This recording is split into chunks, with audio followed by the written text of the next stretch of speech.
How Apuleius writing in Thessaly, fortuned to fall into company with two strangers, that reasoned together of the mighty power of witches.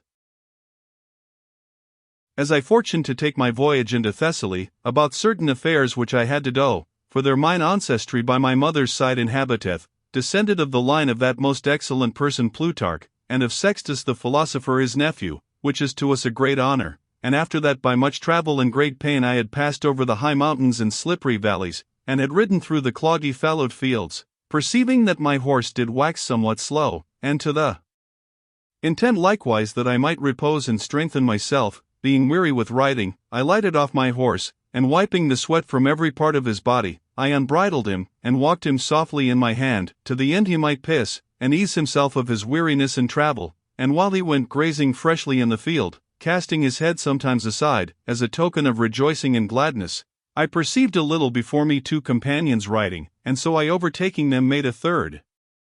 And while I listened to hear their communication, the one of them laughed and mocked his fellow, saying, Leave off I pray thee and speak no more, for I cannot abide to hear thee tell such absurd and incredible lies, which when I heard, I desired to hear some news, and said, I pray you masters make me partaker of your talk, that am not so curious as desirous to know all your communication, so shall we shorten our journey, and easily pass this high hill before us, by merry and pleasant talka. But he that laughed before at his fellow, said again, Verily this tale is as true, as if a man would say that by sorcery and enchantment the floods might be inforsaid to run against their course, the seas to be immovable, the air to lack the blowing of winds, the sun to be restrained from his natural race, the moon to purge his scheme upon herbs and trees to serve for sorceries, the stars to be pulled from heaven, the day to be darkened and the dark night to continue still. Then I being more desirous to hear his talka than his companions, said, I pray you, that began to tell your tale even now, leave not off so, but tell the residue.